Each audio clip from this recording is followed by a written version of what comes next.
Hello, good afternoon everyone. तो आज भी हम स्टार्ट कर रहे हैं अकाउंट असिस्टेंट का। अकाउंट असिस्टेंट में आप लोगों को पता ही है कि सबसे पहला जो मैथ्स में इन्होंने टॉपिक दिया हुआ वो दिया हुआ है प्रोबेबिलिटी। अब अकाउंट असिस्टेंट में प्रोबेबिलिटी जो इन्होंने डाला हुआ है, बेसिकली क्या है कि प्रोबेबिलिटी मैक्सिमम बच्चों को पता है कि भाई क्या बेसिस पे क्वेश्चन होते हैं, क्या क्वेश्चन होते हैं, क्या नहीं होते हैं।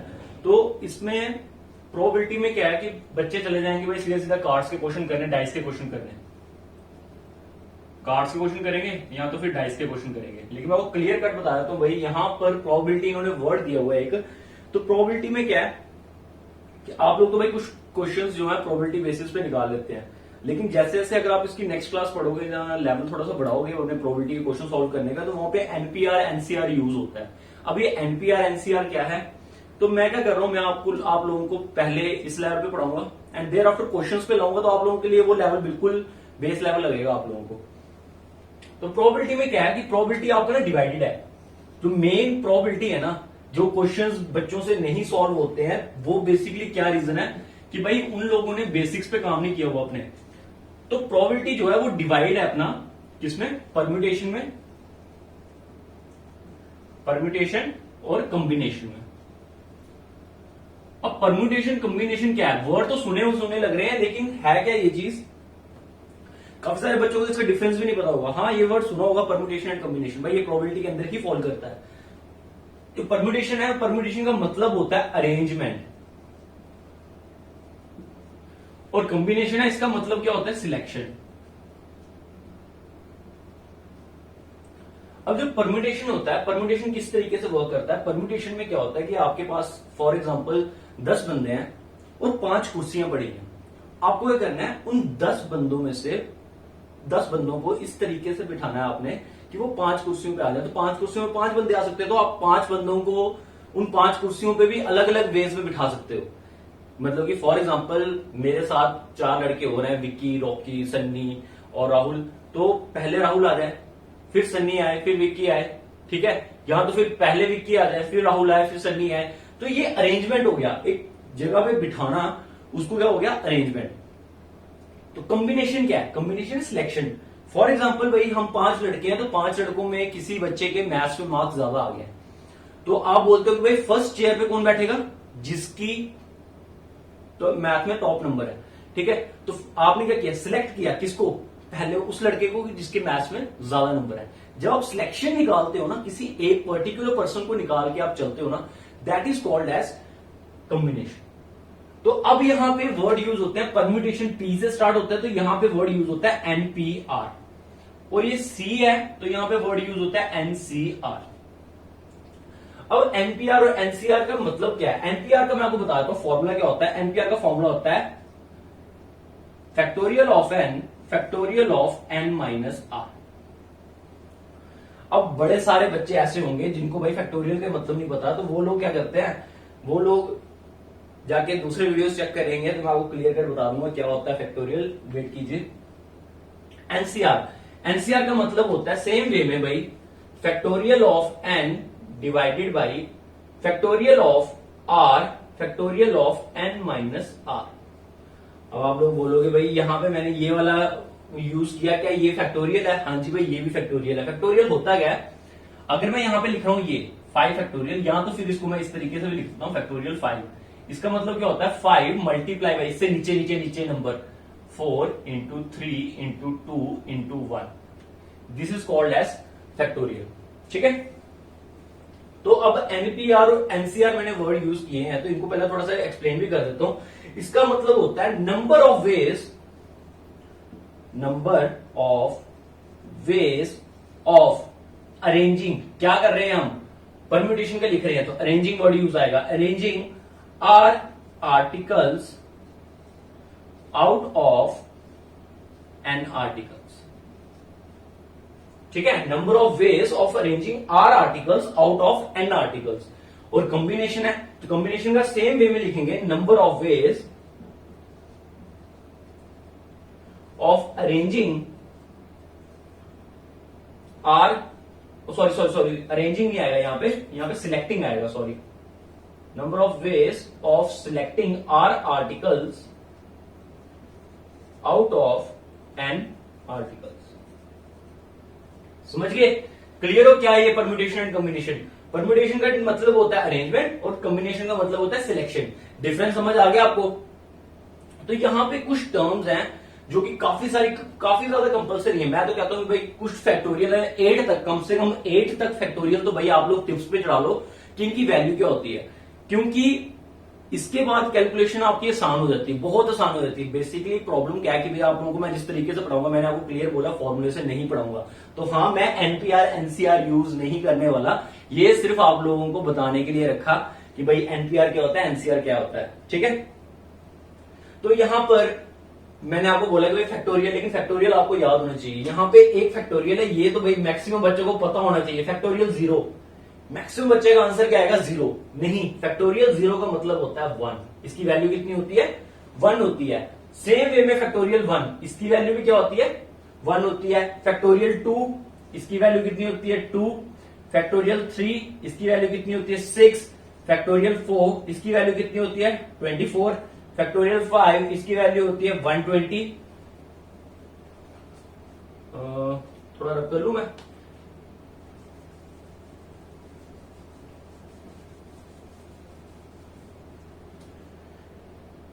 फैक्टोरियल 6, इसकी वैल्यू होती है 720। फैक्टोरियल 7, इसकी वैल्यू होती है 5040। फैक्टोरियल 8, इसकी वैल्यू होती है 40320। ये कम से कम 8 फैक्टोरियल हैं जिनकी वैल्यू आप ट्राई करो कि भाई मैक्सिमम आपको याद हो जाए, क्योंकि अकाउंटिंग सिस्टम में सबसे पहला टॉपिक इन्होंने प्रोबेबिलिटी रखा हुआ है। तो ऑब्वियसली बात है इसके बेसिस पे क्वेश्चन काफी ज्यादा आएंगे। प्रोबेबिलिटी, अगर आप लोग अकाउंटिंग सिस्टम के मैथ्स और स्टैट का सिलेबस चेक करोगे तो भाई मैं आपको एक चीज क्लियर बताता हूँ, जो बाकी के टॉपिक्स है ना काफी कम है। काफी कम इन द सेंस कि भाई आप लोगों को 1 या 2 कंसेप्ट सीखने हैं तो वो टॉपिक आपके क्लियर हो जाएंगे, ठीक है। लेकिन ये है, इसके अंदर जितना क्वेश्चन वो डाल सकते हैं, जितने आराम से वो क्वेश्चन बना सकते हैं, उसके लिए आपको प्रैक्टिस करनी पड़ेगी। तो प्रैक्टिस करने के लिए आप लोगों को भाई कैलकुलेशन करनी पड़ेगी। कैलकुलेशन में ये जो 8 फैक्टोरियल है काफी ज्यादा इंपॉर्टेंट रोल प्ले करेंगे। तो भाई अब टाइम ना वेस्ट करते हुए मैं आपको क्वेश्चंस पे ले जाता हूं, क्योंकि ये चीज अगर आपको समझनी है ना प्रॉपरली तो आपको क्वेश्चन सॉल्व करने पड़ेंगे। मैं सबसे पहले आज उठा रहा हूं भाई परम्यूटेशन आपका, कि परम्यूटेशन होता क्या है। अब काफी सारे बच्चों ने परम्यूटेशन बुक्स में तो पढ़ा होगा, जिनका मैथ्स बैकग्राउंड होगा, नॉन मेडिकल के बच्चे होंगे, उन लोगों ने पढ़ा होगा। लेकिन जो अपने आर्ट्स वाले बच्चे हैं या फिर कॉमर्स बैकग्राउंड के बच्चे हैं जिन्होंने मैथ्स नहीं रखा था, तो भाई उनके लिए थोड़ा सा टफ हो जाएगा। तो भाई आज देखो, अगर इस लेक्चर के बाद अगर आप लोगों को समझ नहीं आया या 10 सेकंड में आप लोगों के क्वेश्चन सॉल्व नहीं हुए, ठीक है, तो आप लोग भाई कमेंट में अपना जरूर लिख सकते हो। मैं यूट्यूब चैनल आपका ओपन कमेंट्स रखे हुए हैं आप लोगों के लिए, ठीक है। तो आप उसके ऊपर ओपनली कमेंट कर सकते हो कि भाई नहीं समझ नहीं आया टॉपिक हमारे को। तो ये चीज है।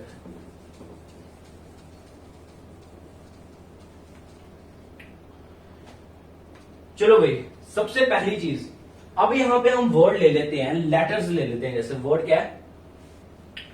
लेटर्स। तो लेटर्स के रिलेटेड अब क्वेश्चंस हम लेके चलते हैं। चलो पहला वर्ड उठाते हैं, power.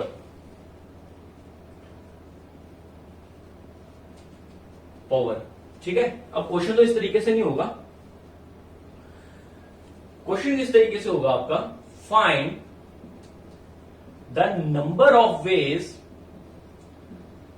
find the number of ways of arranging the letter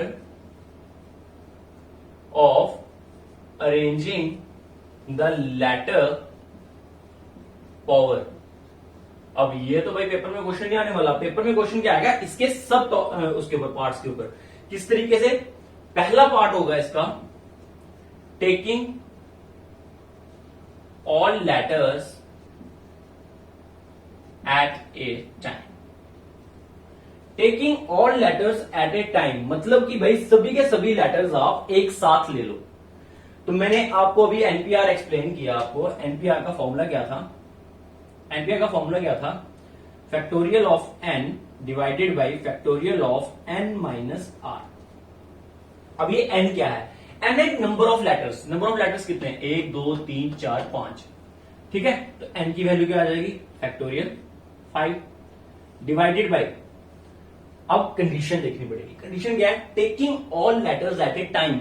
सभी के सभी लेटर्स लो। सभी के सभी लेटर्स लेने का मतलब क्या है कि भाई मेरे को पांचों के पांचों लेटर्स लेने हैं। एन की वैल्यू मुझे पता है 5 है, और आर की वैल्यू क्या बोल रही है, taking all letters, all letters का मतलब कि भाई वो भी 5 ही है, तो क्या आ जाएगा फैक्टोरियल 5 डिवाइडेड बाई फैक्टोरियल 0। मैंने आप लोगों को बता दिया फैक्टोरियल 0 की वैल्यू कितनी होती है 1, तो फैक्टोरियल 5 की वैल्यू कितनी होती है 120, तो आंसर क्या आ गया आपका 120। ठीक है, तो आप लोग बोलोगे सर ये तो आपने फॉर्मूले से बताया, तो फॉर्मूले से नहीं करना है, तो भाई आप लोगों को कंसेप्ट सीखना पड़ेगा, और कंसेप्ट सीख लोगे गारंटेड देता हूं मैं कि भाई आप लोगों का क्वेश्चन जो है सबसे ज्यादा इजीएस्ट फॉर्म में हो जाएगा, और आप लोगों को प्रोबेबिलिटी का एक क्वेश्चन भी आप पेपर में नहीं छोड़ने वाले। अब किस तरीके से क्वेश्चन होते हैं, क्या कंसेप्ट लगता है भाई, देख लो फटाफट से। देखो आप लोगों ने क्या करना है, आप लोगों ने लेटर्स काउंट करने हैं, कितने लेटर्स दिए हुए हैं 5 लेटर दिए हुए हैं, तो कितनी पोजीशंस बनेगी, आपको मैंने चेयर्स की एग्जांपल से बताया था, ठीक है ना, तो 5 लेटर बोले तो 5 जगह हो जाएंगी। ठीक है, सबसे पहली जगह पे देखते हैं, पहली जगह पे कितने लेटर्स बैठ सकते हैं, पी भी बैठ सकता है, ओ भी बैठ सकता है, डब्ल्यू भी बैठ सकता है, ई भी बैठ सकता है, आर भी बैठ सकता है ना। तो पहली जगह पे कितने बंदे बैठ सकते हैं, पांचों में से कोई भी, 5 में से कोई भी बैठ सकता है। ठीक है, अब वो लेटर बैठ चुका है, कोई भी आपने एक लेटर यहां पे बिठा दिया, तो पीछे कितने, पीछे 4 पोजीशन बची हैं, तो इस जगह पे अब कितने लेटर्स बैठ सकते हैं, एक आपने बिठा दिया, पीछे कितने बचे 4, तो इस जगह पे कौन से बैठ सकते हैं, कोई भी 4। ठीक है, अब 2 लेटर्स बैठ चुके हैं, पीछे कितने बैठ सकते हैं 3, और यहां पे 2 और यहां पे 1, तो इसको इन सभी को हम आपस में क्या कर देंगे मल्टीप्लाई, और हमारा आंसर क्या आ जाएगा 120। तो ये तो बिल्कुल बेसिक सा क्वेश्चन हो गया, बिल्कुल आसान सा क्वेश्चन हो गया। अगर हम इसके नेक्स्ट पार्ट पे चलें, नेक्स्ट पार्ट बोलता है भाई taking 3 letters at a time, कहता है कि 3 लेटर्स लो आप एट ए टाइम, तो भाई मेरे पास कितनी कुर्सियां पड़ेंगी इस बार, 1 2 3, मैं तो सिर्फ 3 लेटर्स को ही बिठा सकता हूं ना, तो 3 लेटर्स के लिए ही जगह होगी। अब इस जगह पे कितने लेटर्स बैठ सकते हैं, तो तुम्हारे पास टोटल लेटर्स कितने हैं 5, पांचों में से कोई भी एक यहां पे आके बैठ सकता है, तो क्या आ जाएगा 5, एक लेटर यहां पे बैठ गया, तो पीछे की पोजीशन पे कितने लेटर्स बच गए जो बैठ सकते हैं 4, 2 लेटर्स बैठ गए, और पीछे कितने बच गए 3, तो इस पोजीशन पे कितने लेटर्स बैठ सकते हैं 3, लो जी तीनों लेटर्स को बिठा दिया, इनको आपस में मल्टीप्लाई कर लो, 5 4 20 एंड 3 60, तो आपका आंसर क्या आ गया 60। क्या इतना से कंसेप्ट समझ आ रहा है आप लोगों को, समझ आ गया। तो अब मैं आप लोगों को थोड़ा सा एक और पार्ट इसी पे कर लेते हैं, एक और इसी पे कर लेते हैं अभी। देखो मेरा मेन मोटिव है भाई आप लोगों को सभी के सभी कंसेप्ट क्लियर करना, ठीक है। आप लोगों के माइंड में कोई भी ऐसा रहना नहीं चाहिए कि भाई ये वाला टाइप भी हो सकता था, ये वाला टाइप भी हो सकता था, तो मैं ट्राई करता हूं कि भाई एक ही क्वेश्चन में आप लोगों को मैं आपके जितने भी डाउट्स हैं वो क्लियर करूं, ठीक है। तो अब यहां पे आपका क्वेश्चन आ जाता है, अगर W always come in middle, इसी के ऊपर हम बोल देते हैं, थर्ड पार्ट बोल देते हैं, W always come in middle. W को हमें क्या सेंटर पे बिठाना है, तो टोटल लेटर्स कितने हैं 5, 1 2 3 4 5, और कहते हैं सेंटर पोजीशन में हमेशा कौन बैठेगा W, तो ये वाली जगह तो भाई फिक्स हो गई है, यहां पे और कोई भी नहीं बैठ सकता, यही बोल रहे हैं ना। तो पीछे कितनी जगह बची है 4 जगह बची है, तो भाई यहां पे कितने लेटर्स बैठ सकते हैं, कोई भी चारों में से एक, दो पोजीशन फिक्स होगी, तो यहाँ पे 3 में से कोई भी 3 बैठ सकते हैं, एक बैठ सकता है, और यहाँ पे कितने 2 और यहाँ पे 1, इनको आपस में मल्टीप्लाई कर लिया तो कितना आ जाएगा 4 3 12, 12 2 24, लो जी। देखो बेसिक से करना कितना आसान है। चलो एक और एग्जांपल ले लेते हैं, fourth example, P comes at last place, sorry P comes at first place और R comes at last place। चलो ये क्वेश्चन कर लेते हैं, P comes at first place and R comes at last place। कह रहे हैं कि भाई P को कितने पोजीशन है 5, कहते हैं कि P को हमेशा फर्स्ट पोजीशन पे रखो और R को हमेशा लास्ट पोजीशन पे रखो, ठीक है। बात मान ली कि तो पीछे कितनी जगह बच गई? 3। लेटर कितने बचे हमारे पास? 3। तो इधर हम 3 में से किसी भी एक को बिठा सकते हैं। अब 3 जगह फिक्स होगी, लेटर बचे 2 और यहाँ पे वही एक जो लास्ट बचा होगा। तो टोटल पोजीशंस कितनी बन गई आपकी? 3 2 6। समझ गए? क्लियर हो? क्या आसान लगा ये क्वेश्चन? आसान लगा? तो अब एक काम करते हैं, अब थोड़ा सा एक बड़ा नंबर लेटर्स अल्फाबेट उठा लेते हैं हम, ताकि भाई आप लोगों के लिए आसान हो जाए और थोड़ा क्वेश्चन समझने में आसान हो जाए। ये चीज क्लियर है आप लोगों को? तो भाई चलो नेक्स्ट करते हैं।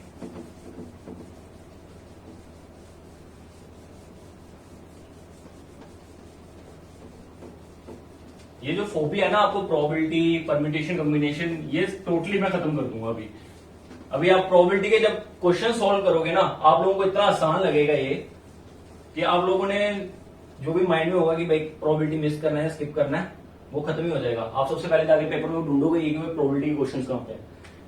देखो भाई, अब मैं ले लेता हूं अपना नंबर न्यूमेरिकल। कुछ मत करो, जब भी क्वेश्चन आए ना, सबसे पहला काम आप लोग क्या करोगे? आप लोग ना काउंट कर लो कितने लेटर्स हैं। 1 2 3 4 5 6 7 8 9।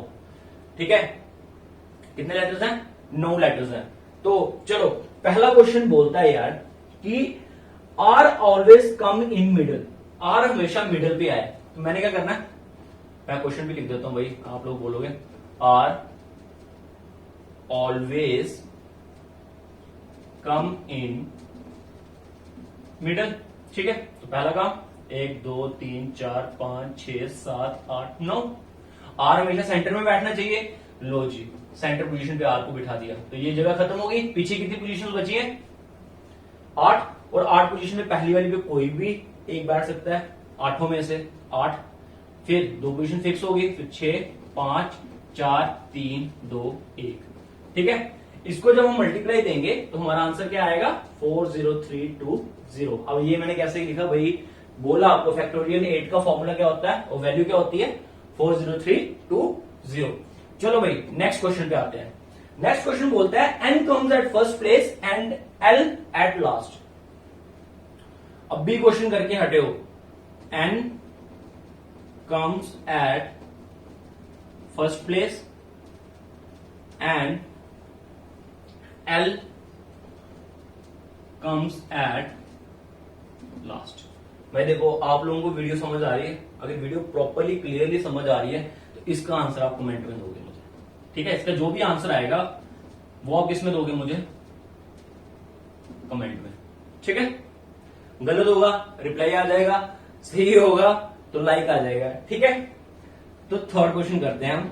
ये मैं समझा चुका हूं अभी, पिछले क्वेश्चन में समझाया आपको क्लियरली किस तरीके से करना है। तो थोड़ा सा क्वेश्चन को थोड़ा टफ करते हैं अब। Vowel occupy even places. Question क्या दे रहा है? Vowel occupy even places. भाई वोवल्स कौन से होते हैं? ए ई आई ओ यू। वोवल्स कौन कौन से होते हैं? ए ई आई ओ यू।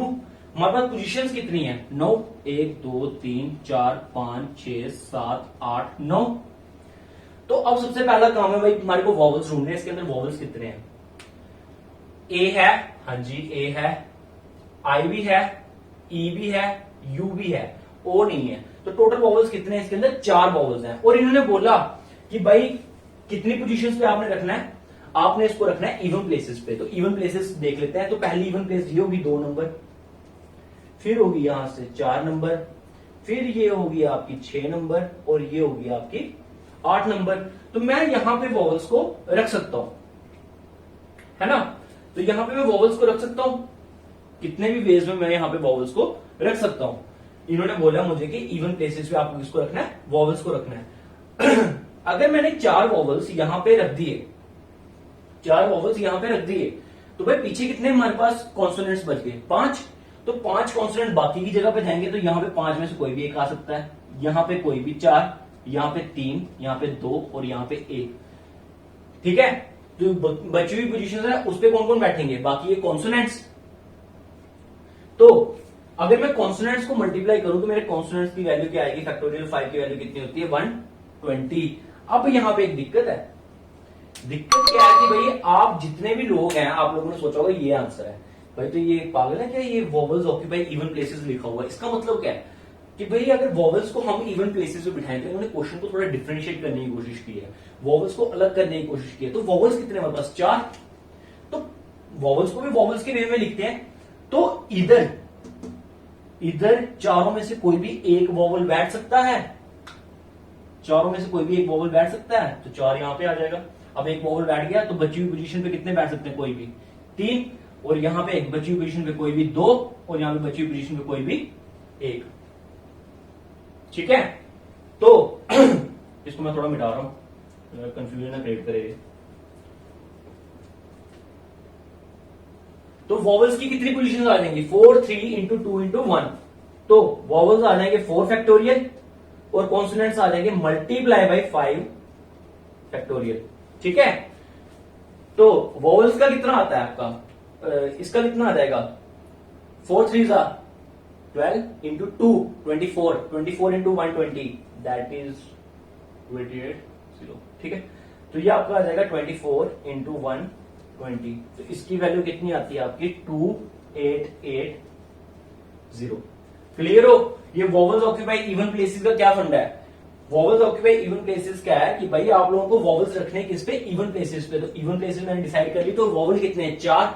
तो भाई कोई भी 4 इस जगह पे आ सकते हैं, एक चारों में से कोई भी एक इस पोजीशन पे आ सकता है, फिर बची हुई पोजीशन पे कोई भी 3 जा सकते हैं, फिर कहीं पे भी 2 और यहाँ पे 1। सेम वे में अब कॉन्सोनेंट्स है, पीछे कितने कॉन्सोनेंट बच गए, 5, और बची हुई पोजीशन पे वो बैठेंगे। तो भाई इस 5 में कोई भी एक आ सकता है, यहाँ पे कोई भी 4, अब एक बिठा दिया तो 4 बचे हैं, 4 यहाँ पे 3 2, और हमारे को टोटल पोजीशंस को आपस में क्या करना है, मल्टीप्लाई। तो हमारे पास टोटल कितने केसेस आ जाएंगे, 2880। समझ गए कितने वेज में हम इसको अरेंज कर सकते हैं। तो यहां पे थोड़ा सा एक और थोड़ा सा लेवल बढ़ा के अब थोड़ा सा क्वेश्चन और लिखते हैं। भाई थोड़ा सा लेवल बढ़ाते जा रहा हूं, अगर समझ नहीं आ रहा तो बता देना, कल मैं फिर से वीडियो इसी के ऊपर आपका बना दूंगा। ठीक है, अकाउंट असिस्टेंट में ये टॉपिक बहुत इंपॉर्टेंट है, तो मेहरबानी करके भाई आराम से पढ़ लो। जो बैंकिंग सेक्टर के हैं भाई उन लोगों को भी पता होगा प्रोबेबिलिटी, परम्यूटेशन, कॉम्बिनेशन कितना इंपॉर्टेंट टॉपिक है। ठीक है, एसबीआई बैकग्राउंड वालों को तो बहुत अच्छे से क्लियर पता होगा, जो एसबीआई का पेपर देना चाहते हैं।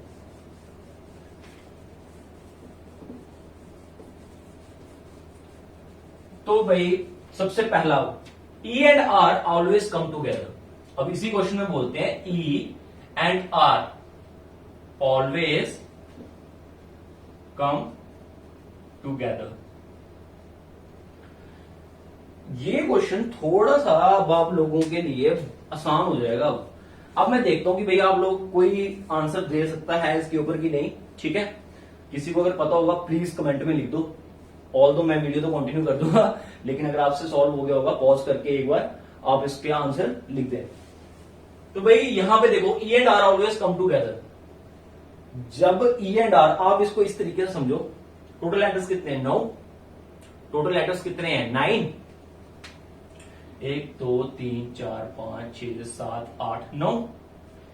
कहते हैं कि भाई दो बंदे तो एक ही जगह पे बैठेंगे, E and R always come together, always come together. शादी का कार्ड मिलता है, ऊपर विद फैमिली लिखने से क्या होता है, एक ही कार्ड पे 4 बंदे चले जाते हैं।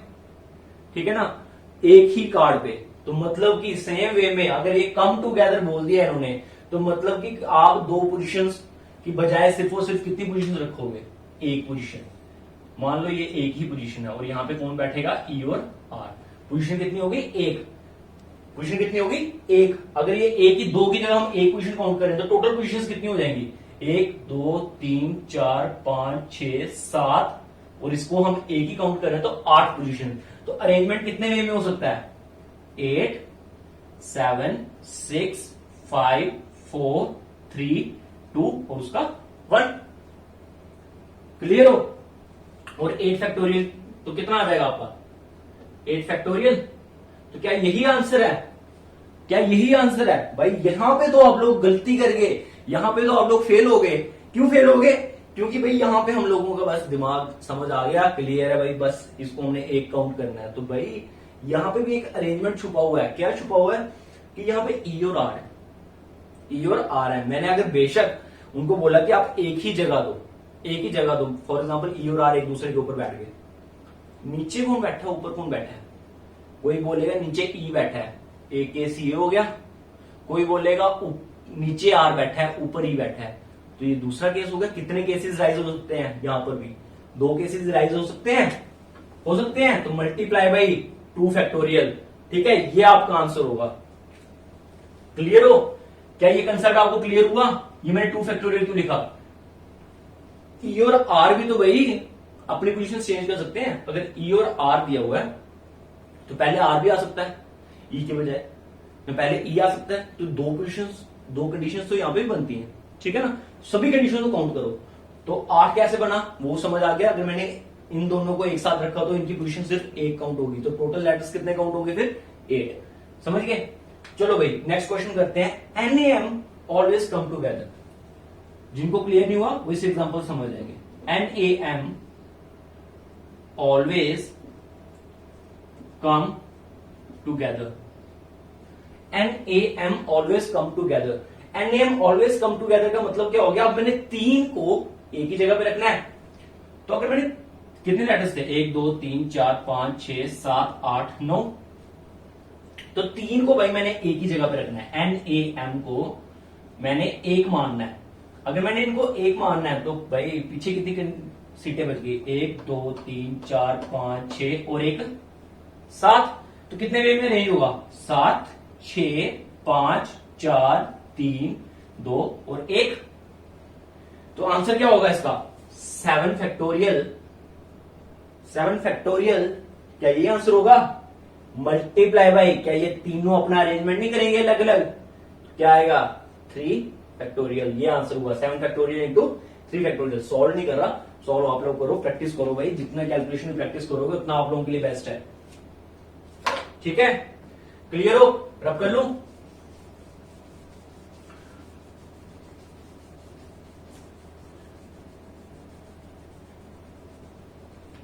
एक ही बार भूल जाता हूं, क्लास में नहीं हूं, रब कर लूं, क्वेश्चंस पूछ रहा हूं, ठीक है। सबसे टफ काम है कैमरा पे पढ़ाना। अभी हम लाइव क्लासेस स्टार्ट कर रहे हैं। अगर आप लोग चाहते हो कि भाई लाइव क्लासेस दें, देखो जूम ऐप पे लाइव क्लास हो जाती है, हमारे ऐप के थ्रू भी लाइव क्लास हो जाती है, लेकिन लाइव क्लास का प्रॉब्लम ये है कि भाई मैक्सिमम बच्चे इंटरेक्ट नहीं कर पाते हैं ऑन द स्पॉट। तो आई थिंक यहाँ पे कमेंट आपके 24 घंटे आप आराम से दे सकते हो, तो मैं सोच रहा हूँ कि इंस्टा पे लाइव जाने की सोच रहा हूँ। अगर आप लोगों को लगता है कि इंस्टा पे लाइव क्लास हो जाए, जो बच्चे एग्री कर रहे हैं कि इंस्टा पे लाइव क्लास देनी है, प्लीज कमेंट सेक्शन में अपना डाल दें, ठीक है। और मैं सोच रहा हूँ कि इंस्टा पे लाइव जाकर मैक्सिमम जितने बच्चे हैं हमारे JNK के, वो सब यहाँ पे लाइव क्लासेस अटेंड कर सकते हैं। फ्री ऑफ कॉस्ट दे रहा हूँ मैं आपको प्रोबेबिलिटी का पूरा लेक्चर, और आगे मैथ्स का भी देता रहूंगा। तो भाई मैक्सिमम बच्चे सब्सक्राइब कर लो। इंस्टाग्राम पे हमारा करियर फोकस जम्मू का अकाउंट है, तो उसको फॉलो कर लो। काफी सारे करंट अफेयर्स, काफी सारी न्यूज, काफी सारा आपका स्टडी मटेरियल उस पर अपलोड करता हूँ, लिमिटेड जो हम दिन में देखते हैं, ठीक है। तो प्लीज फॉलो ऑन कर लें उसको, करियर फोकस जम्मू को। तो भाई अब नेक्स्ट क्या आप लोगों का क्वेश्चन, नेक्स्ट इसी पे क्वेश्चन लिखते हैं। Vowel occupy odd places, vowels occupy odd places. पहले क्वेश्चन क्या किया था हमने, वॉवेल्स ऑक्यूपाई इवन प्लेसेस। तो अब क्वेश्चन क्या कर रहे हैं, वॉवेल ऑक्यूपाई ऑड प्लेसेस। तो भाई फटाफट से लिख लेते हैं, 1 2 3 4 5 6 7 8 9 बन गए। ऑड प्लेसेस बोला है तो पहली ऑड ये होगी 1, फिर ये थर्ड वाली ऑड होगी, फिर ये फिफ्थ वाली ऑड होगी, फिर ये 7th वाली ऑड होगी, और ये 9th वाली ऑड होगी, ठीक है। और हमारे पास वॉवल्स कितने हैं, वॉवल्स कितने हैं हमारे पास, 4 वॉवल्स हैं। वॉवल्स कितने हैं, 4। अभी आपको बताया था AIEU, 4 वॉवल्स हैं। प्लेसेस कितनी है, 5। प्लेसेस कितनी है, 5। तो भाई 5 प्लेसेस हैं, और वॉवल्स कितने हैं, 4। तो क्या आ गया, EP। 5 प्लेसेस में हमारे को कितने वॉवल्स अरेंज करने हैं, 4। देखो फॉर्मूले का यूज कर रहा हूं, 5 प्लेसेस पे कितने वॉवल्स अरेंज करने हैं, 4। ये समझो भाई, क्योंकि हमारा वॉवल्स कम है, प्लेसेस ज्यादा है। प्लेसेस ज्यादा है, प्लेसेस कितनी है, 5, और वॉवल्स कितने हैं, 4। तो क्या हो गया, 5 में से कितने वॉवल्स अरेंज कर सकता हूं इन प्लेसेस पे, 4। और बाकी की पोजीशन जो बची हुई है वो मैं किसको दे सकता हूं, बाकी की पोजीशंस जो बची हुई हैं वो मैं किसको दे सकता हूं, अपनी कॉन्सोनेंट्स को। तो कॉन्सोनेंट्स पीछे कितने बचे हुए हैं, 5। वो बाकी की बची हुई पोजीशंस पे बैठ जाएंगे कहीं पे भी। अगर मैंने इनमें से कोई भी पोजीशन इनको दे दी, ठीक है, तो जरा देख लेते हैं। इसका मतलब कितना होता है, 5। मैंने आपको बताया था क्या होता है, 5 फैक्टोरियल ऑफ 5 माइनस 4 कितना आ गया, factorial 5 upon factorial 1 that is equal to factorial 5 which is equal to 120। ठीक है, ये तो होगी वॉवल्स की बात। अब पीछे की जो प्लेसेस हैं, पीछे कितनी प्लेसेस बची हैं, 1 2 3 4 प्लेसेस बची हुई। किन के लिए, कॉन्सोनेंट्स के लिए। लेकिन नहीं, 4 नहीं 5 बची हैं। अगर आपने 4 वॉवल्स बिठाए तो एक और प्लेस खाली जरूर होगी, है ना। तो एक अगर और प्लेस खाली पड़ी है और हमारे पास वो खाली जगह होगी तो भाई हम कॉन्सोनेंट को वहां पे बिठा देंगे। तो कॉन्सोनेंट्स के लिए टोटल कितनी जगह बची हुई है, 5 जगह बची हुई है। तो 5 जगह में वो किस तरीके से बैठ सकते हैं, 5 फैक्टोरियल कितना आ जाएगा, ये भी 120। तो आंसर क्या होगा इसका, 120 इंटू 120, ठीक है, which is equal to 14400। Clear है, क्लियर है ये क्वेश्चन भी। तो ये आ गया आपका भाई न्यूमेरिकल बेसिस पे क्वेश्चन। अब मैं थोड़ा सा एक और एग्जांपल ले लेता हूं। भाई देखो, जितना आपको समझ आए, जितना अच्छे से समझ आए, वही हमारा मोटिव है, ठीक है। क्योंकि प्रोबेबिलिटी मैक्सिमम बच्चों ने नहीं पढ़ा हुआ, तो हम लोग भी यही चाहते हैं कि भाई अगर वन टाइम आप पढ़ रहे हो तो अच्छे से पढ़ो, इस तरीके से पढ़ो कि भाई प्रोबेबिलिटी आपको कोई बोल ना सके कि भाई आपको प्रोबेबिलिटी आती है कि नहीं आती। ठीक है, कोई अगर आपसे प्रोबेबिलिटी पे कोई भी बोलेगी भाई प्रोबेबिलिटी परमुटेशन भी होता है, कॉम्बिनेशन भी होता है, ऑब्वियसली बात है भाई, पेपर में उन्होंने अगर बोल दिया कि भाई प्रोबेबिलिटी में परमुटेशन भी होता है, कॉम्बिनेशन भी होता है, तो आप लोग क्यों नहीं करके आए, तो आप लोगों को क्वेश्चन नहीं कर सकते, ठीक है ना। तो अगर आप क्वेश्चन कर नहीं सकते तो अपने आंसर्स के लिए तैयार हो, आंसर आपके करेक्ट होने चाहिए। तो आंसर करेक्ट होने का सिंपल सा फंडा यही है कि जितने क्वेश्चंस कर रहे हो बहुत अच्छे से करो, मेहनत से करो, अपने कंसेप्ट क्लियर रखो, अपने सारे के सारे, नीड नहीं पड़नी चाहिए। 10 सेकंड में जो मर्जी क्वेश्चन आ जाए 10 सेकंड में सॉल्व होगा आपका, समझ गए, क्लियर हो। तो अब मैं यहां पे क्वेश्चन ले रहा हूं, काफी मजेदार क्वेश्चन है। जैसे जैसे क्वेश्चन बढ़ाता हूं तो मैं लेवल भी बढ़ाने की कोशिश करता हूं कि ताकि आप लोगों को भी अच्छा लगे, कुछ गेन कर रहे हो ये आप लोगों को पता होना चाहिए। पहली कंडीशन मैं रखता हूं आप लोगों के लिए, कॉन्सोनेंट्स इन इवन प्लेस। ये मैंने अल्फाबेट दे दिया, ठीक है। फर्स्ट कंडीशन है consonants in even place, consonants in even place. अब कॉन्सोनेंट कौन कौन है यहां पे, ए ई आई ओ यू, दीज आर वोवल्स, उनको छोड़ के बाकी सभी क्या होते हैं, कॉन्सोनेंट्स होते हैं। तो ए आई और यू ये तो वोवल हो गए। कॉन्सोनेंट्स कौन कौन से हैं, एस और आर। टोटल लेटर्स कितने हैं, 5, 1 2 3 4 5। अब यहां पे बोलते हैं कि भाई जो हमारे कॉन्सोनेंट्स हैं वो कौन सी प्लेसेस पे हैं, इवन प्लेसेस पे। इवन प्लेस कौन सी होगी, एक सेकंड वाली और एक फोर्थ वाली। और कॉन्सोनेंट्स भी कितने हमारे पास, 2 हैं। तो 2 कॉन्सोनेंट्स हैं, तो यहाँ पे कितना आ जाएगा, यहाँ पे कोई भी 2 में से एक बैठ सकता है और यहाँ पे कोई भी एक बैठ सकता है, ठीक है। बाकी के पीछे कितने बच गए, 3, कितना आ जाएगा, 3 2 और 1। मल्टीप्लाई कर लो इनको, क्या आंसर आ जाएगा आप लोगों का, क्या आंसर आ जाएगा आप लोगों का, 3 2 6 6 2 12। समझ गए। कॉन्सोनेंट्स कितने थे, 2। तो कॉन्सोनेंट्स को 2 को किसी को भी मैं इस तरीके से बिठा सकता हूं। पीछे कितने वोवल बच गए, 3, और 3 पोजीशंस बची हुई हैं। पहली पोजीशन पे कोई भी एक आ सकता है, दूसरी पोजीशन पे कोई भी एक आ सकता है, ठीक है। ये चीज समझने की कोशिश करो, बेस्ट वे आपका प्रोबेबिलिटी सॉल्व करने का, परम्यूटेशन सॉल्व करने का। तो नेक्स्ट इसका पार्ट है कॉन्सोनेंट्स इन ऑड प्लेस। कॉन्सोनेंट्स इन ऑड प्लेस कितने हैं, 1 2 3 4 5 पोजीशंस है, ठीक है। और कॉन्सोनेंट्स को किस पे बिठाना है, ऑड प्लेस पे। 1 2 3 ऑड प्लेसेस। कॉन्सोनेंट्स कितने, 2। कितनी ऑड प्लेसेस हैं, 3। और कॉन्सोनेंट्स कितने हैं, 2। बहुत नाइंसाफी है, डायलॉग याद आ रहा होगा कहीं से, ठीक है। तो आप लोगों को अभी मैंने पिछले क्वेश्चन में ही क्लियर किया है, पिछले क्वेश्चन में ही क्लियर किया था, याद करो न्यूमेरिकल वाले में। 3 पोजीशंस और कॉन्स्टेंट्स कितने, पोजीशंस 3, कॉन्स्टेंट कितने, 2। क्या कंडीशन बनेगी, 3p2, ठीक है। 3p2 कितना हो गया, factorial of 3 divided by factorial of 3 - 2, which is equal to factorial of 3 upon factorial of 1। Factorial of 3 कितना होता है 6 डिवाइड बाय 1 इज 6। ठीक है, उसके बाद वॉवल्स। वॉवल्स भाई कितने हैं, 3 वॉवल्स हैं, 3 वॉवल्स हैं, सॉरी अगर 3 वॉवल्स हैं, पोजीशन भी हमारे पास बाद में देखो, अगर 2 मैंने कॉन्स्टेंट फॉर एग्जांपल 2 कॉन्स्टेंट यहां पे बिठा दिए, यहां पे बिठा दिए, एक जगह तो दूसरी भी खाली बचनी है, तो 3 वॉवल्स के लिए 3 जगहें हैं, तो 3 जगह हैं तो कितना बन गया 3 फैक्टोरियल, या फिर उनको यहां पे आप कहीं पे भी अरेंज कर सकते हो आराम से। तो कितना बन जाएगा इसका भी 6, तो 6 इंटू 6 कितना आंसर हो जाएगा आपका 36। ये लो जी, आपका ये कंसेप्ट क्लियर हो गया भाई। अभी हमने इसके ऊपर रिपीटिशन पढ़नी है, ये अभी मैं नॉन रिपीटिशन के क्वेश्चंस करवा रहा हूं आपको परम्यूटेशन के, ठीक है। तो रिपीटिशन करवानी है मैंने आप लोगों को प्रॉपरली एक सिस्टमैटिक मैनर में आप लोगों को पढ़ाऊंगा। अगर आप लोगों को ये लेक्चर समझ आ रहा है, बहुत अच्छे से समझ आ रहा है, तो प्लीज मैक्सिमम बच्चे सब्सक्राइब करो। और इंस्टाग्राम पे हमारा पेज है करियर फोकस जम्मू का, मैं लाइव जाने की सोच रहा हूँ कि लाइवली आप लोगों को पढ़ाऊं, ताकि मैं आप लोगों के कमेंट्स पे मॉनिटर करता जाऊं साथ साथ में कि भाई किस बच्चे को कहां पे डाउट आ रहा है। क्योंकि अगर आप लोग वहां पे ऑन द स्पॉट बोलते जाओगे तो मुझे भी पता चलेगा कहां पे रुकना है, किस तरीके से आप लोगों को वहां पे आपके डाउट्स क्लियर करने हैं, ठीक है। तो thank you, this is Aman Sharma, faculty maths career focus. Okay, thank you.